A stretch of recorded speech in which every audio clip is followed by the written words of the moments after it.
The United States under Donald J. Trump launched a sweeping immigration shakeup following a high-profile National Guard shooting, a move that sees migration from many third-world countries put on an indefinite freeze, with green card holders and asylum applicants facing a sweeping review.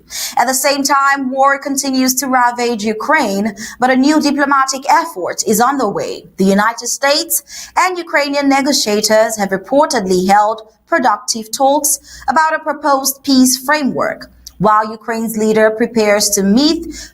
has met with France's president in Paris to rally European support. Now, the timing of these developments raises serious questions. Does America's abrupt retreat from immigrant asylum and refuge mark a principled stand on security, or does it only mark a dangerous retreat from humanitarian obligation? And as the war in Ukraine teeters between indefinite stalemate and fragile diplomacy, can any deal truly protect Ukraine's sovereignty if it demands painful compromises or, worse, normalizes territorial conquest?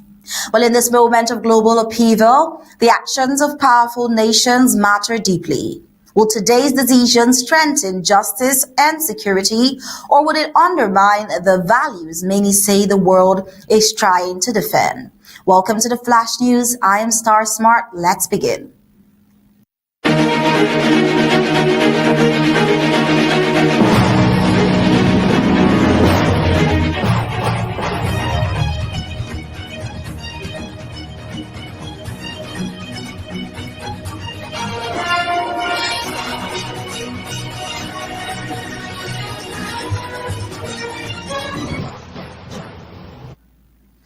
Well, a sweeping calamity has struck multiple nations across South and Southeast Asia as a result of back-to-back tropical weather systems that dumped torrential, persistent rains over a vast region, triggering floods, landslides, and widespread destruction. As of 1st December 2025 today, the death toll from the flooding and landslides has surpassed 1,100, making it one of the deadliest extreme weather disasters in recent years.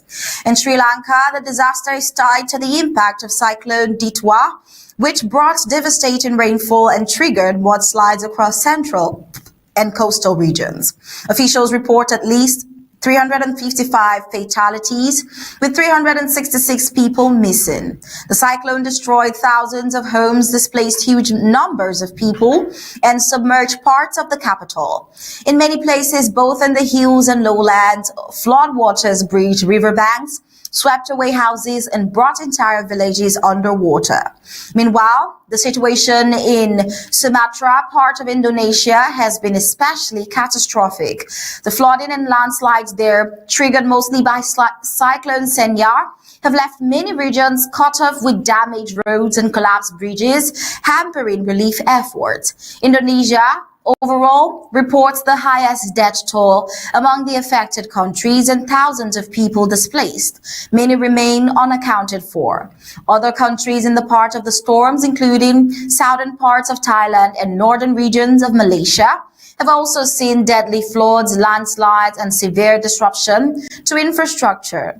In response to the scale of the disaster, both Sri Lanka and Indonesia have deployed military forces, including police, army, and air force, to assist with rescue operations, evacuations, and humanitarian aid delivery. Warships, hospital ships, helicopters, and naval vessels are being used to reach isolated areas cut off by floodwaters.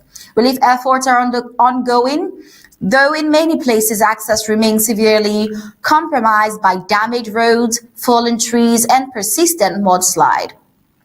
The unfolding disaster has not only caused immense human suffering, loss of life, missing persons, displacement, destruction of homes, but has also laid bare deeper vulnerabilities.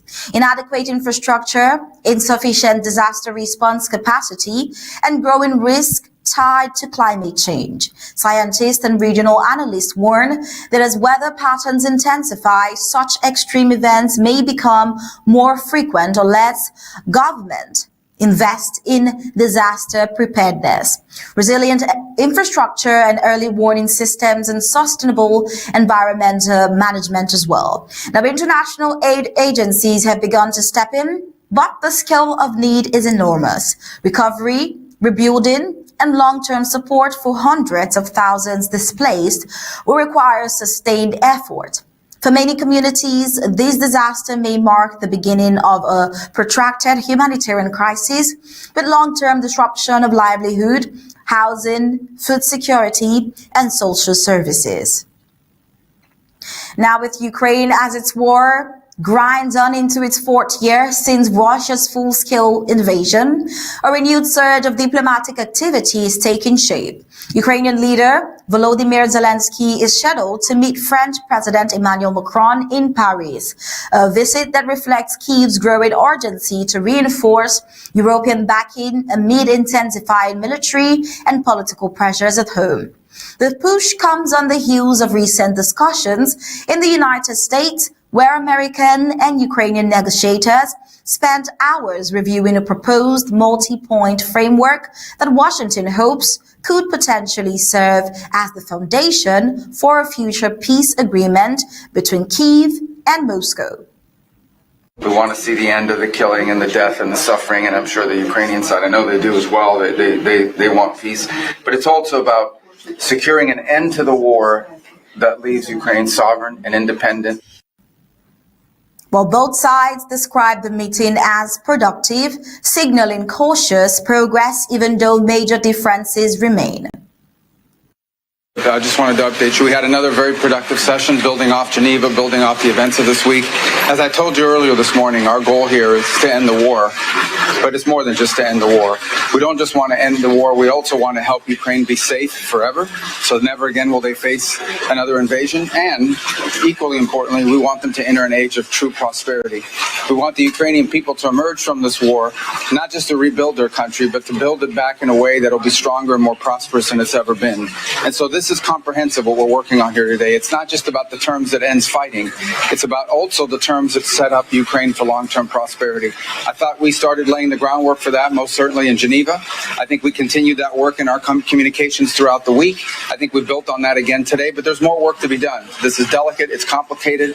There are a lot of moving parts, and obviously there's another party involved here that'll have to be a part of the equation, and that'll continue later this week when Mr. Woodcock travels to Moscow, although we've also been in touch in varying degrees with the Russian side, but we have a pretty good understanding of their views as well. So much work remains, but today was again a very productive and useful session where I think additional progress was made, and we continue to be realistic about how difficult this is, but optimistic, particularly given the fact that as we've made progress, I think there's a shared vision here that this is not just about ending the war, which is very important. It is about securing Ukraine's future, a future that we hope will be more prosperous than it's ever been. However, the framework has already sparked significant debate in Kyiv and among Ukraine supporters. Critics warn that part of the proposal could move uncomfortably close to Moscow's long-standing demand, particularly if interpreted to imply territorial compromises in eastern regions such as Donetsk, or to restrict Ukraine's military posture.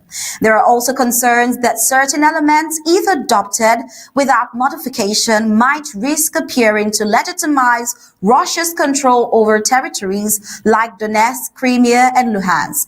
These are fears, analysts emphasize, rather than confirmed outcomes, but they shape the political anxiety around the talks. Compounding Kyiv's challenges is a corruption scandal involving a senior figure close to Zelensky, a development that has stirred public scrutiny and complicated Ukraine's political environment. At a sensitive moment, the controversy does not directly determine the diplomatic outcome, but it adds pressure on Kyiv to demonstrate transparency and unity as negotiations evolve. Zelensky's meeting with Macron in Paris is therefore more than symbolic. It is part of an effort to anchor a European-backed approach to any eventual settlement, one that balances American influence with collective European strategic interest.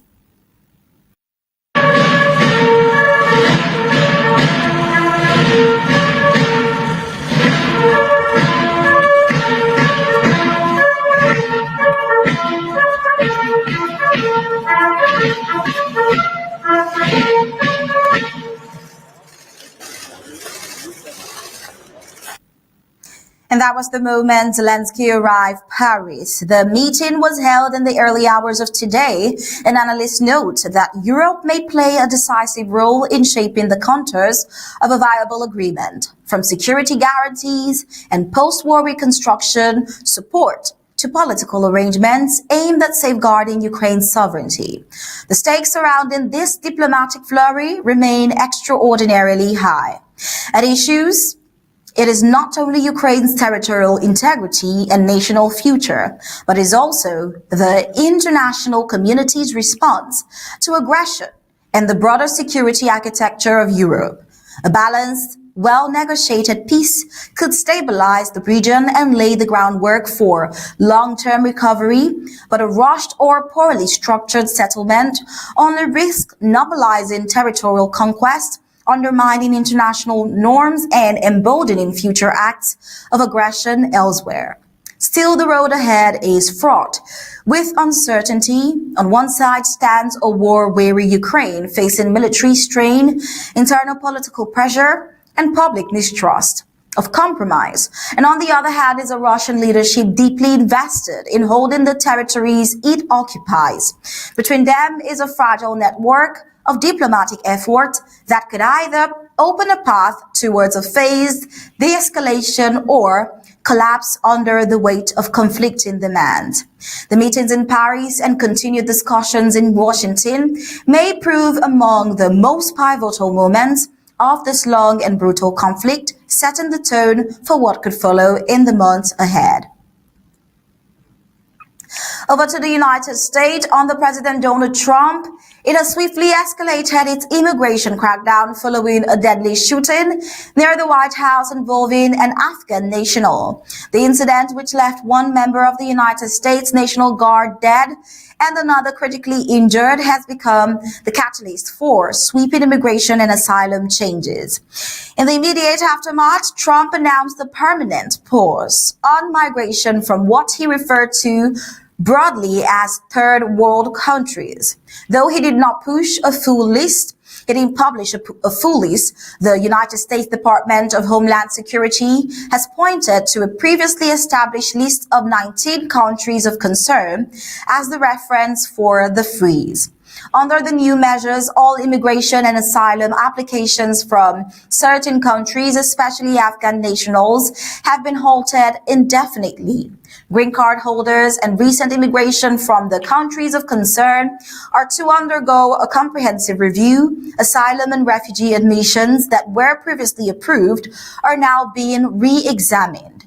In his public statement, Trump also declared that non-citizens who are not a net asset to the United States or whom his administration deems a public charge, security risk, or non-compatible with Western civilization could be subject to denaturalization, deportation, or revocation of federal benefits. How long does your administration plan to pause asylum into the U.S.? I think a long time. Can you give any kind of time? We don't want those people. We have enough problems. We don't want those people. Is that a year, 2 years? No time limit. And then but it could be a long time. You mean like reverse migration? It means get people out that are in our country. Get them out of here. I want to get them out.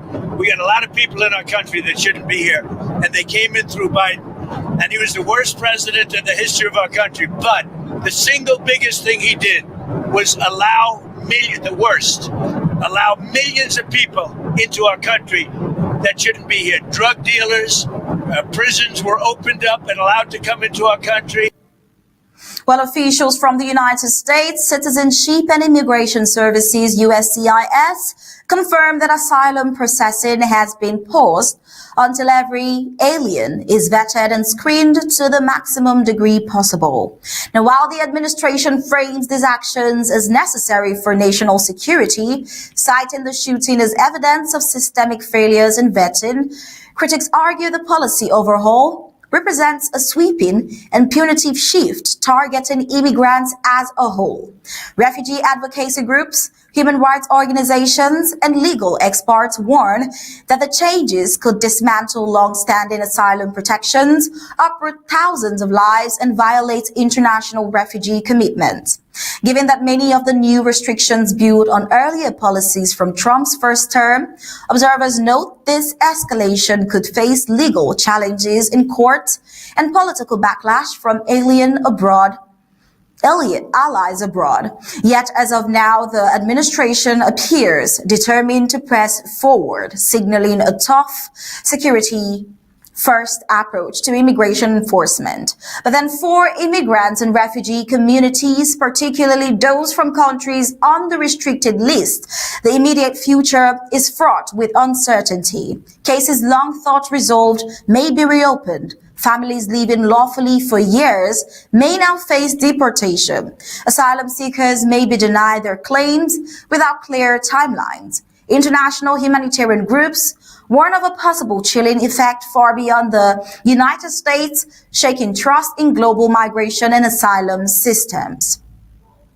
Well, this has been the Flash News, and it is at this juncture we draw the curtains to a close on the Flash News and say thank you for joining us today. Until next time, we leave you with ABC Amba TV images.